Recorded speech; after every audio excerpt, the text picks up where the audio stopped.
Hey guys, today I'm going to show you how to turn this photo into this photo. You're going to want to use a tripod and take multiple different photos. So first you want to open up Snapseed.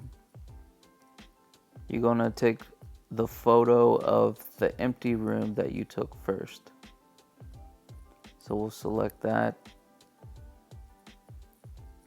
Now you want to go to Tools. You'll slide all the way down to Double Exposure. Click on Double Exposure. Now you'll hit the plus icon in the bottom left. You'll go up to Recent and then you'll choose a photo of you sitting somewhere in the room. Now you select the opacity, slide that to 100, you hit the check mark, and there's your first layer. Pretty simple, right? To add another layer in, you go to Double Exposure again, hit the plus icon in the bottom left, go to Recent, and then select a photo of you sitting in another place in the room.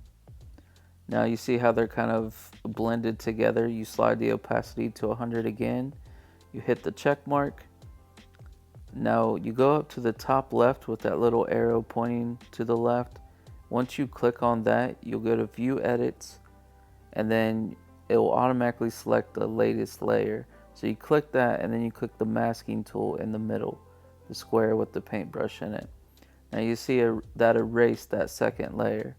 So basically all you do is you just paint them on with the finger. Now I'm painting on the screen. You want to make sure if things change in your image that they make sense. In the final image, I'm painting the TV black because it was on for part of this shoot and off for part of it. So I'd rather have it off. So now that you got the second layer in, you just hit the check mark. You go back down to Double Exposure. You hit the plus icon again in the bottom left to choose another picture of you sitting in a different location of that room. Now you see they're all halfway blended again. You go to opacity, slide it to 100, hit the check mark, and now you go to the View Edits. Once again, same step. It always chooses your latest layer. So you go to the masking tool. When you're painting them in and they're going to be overlapping another image, you want to zoom in. That makes your brush a little smaller. You see, if you paint away here, you can paint over top of the other image. If you just select the up and the down arrows there, that's how you choose to either erase the layer or add in on the layer.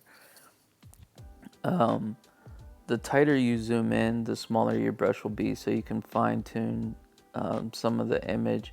You see here I'm trying to fine tune my feet down there where they run into the iPad area.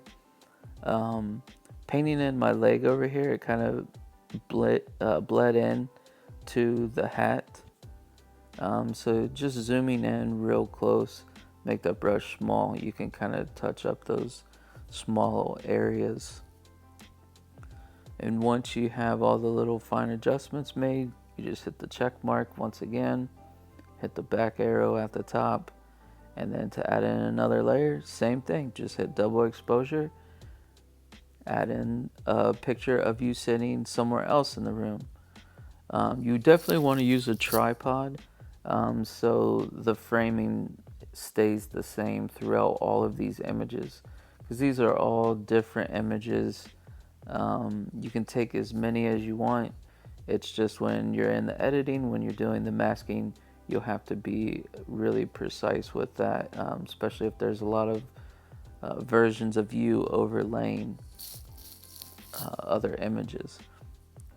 Like this one, it's going to be overlaying two different images, the guy on the laptop and the guy sitting in the chair on the iPad.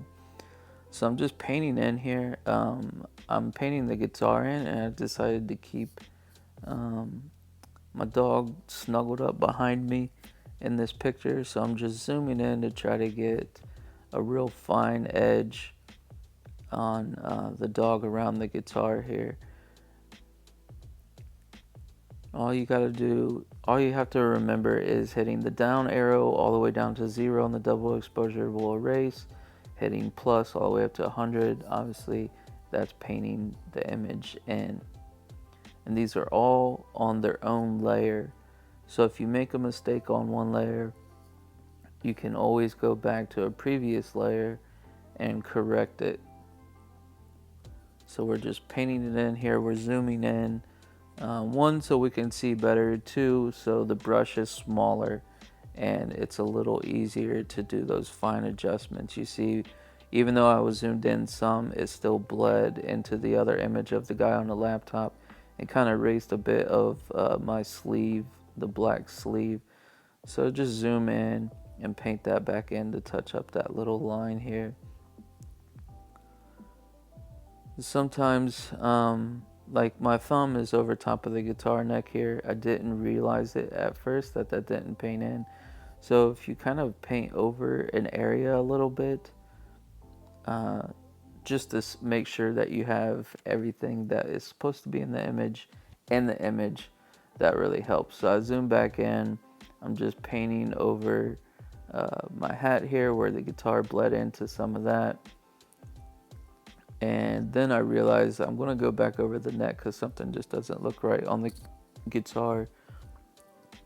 So I'm just painting over that, and then right there I noticed that my thumb was missing. So let's make sure we have all of our digits, right?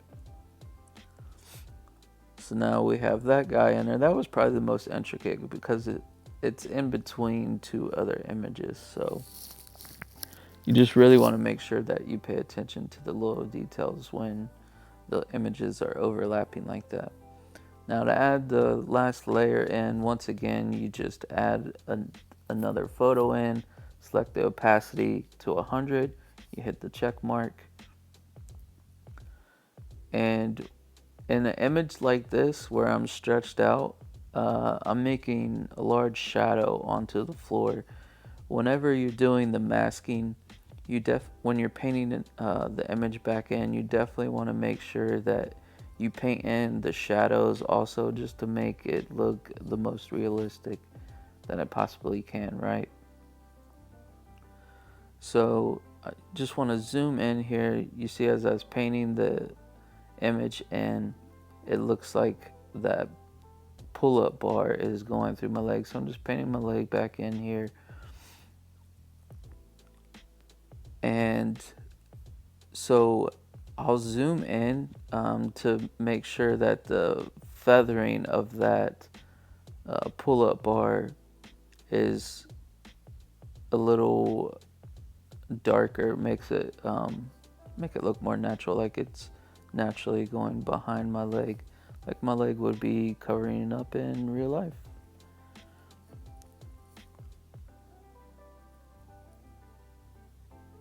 Another thing is, if you use an app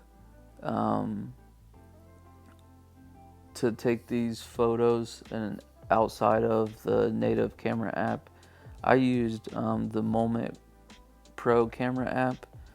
That was basically just so I could lock my exposure. So in every photo, all of the images are exposed the same. Just helps with all of the shadowing, the white balance, all of that stuff. You can lock any of that stuff in camera when you're taking the photos. You definitely don't want one image, your skin tone, to look different than in another image. So here you see I have all the layers added in. Once you have that done, you can just export the image.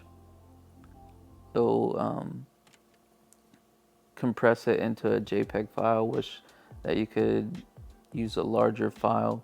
But then after you get that exported, you can just go into Lightroom.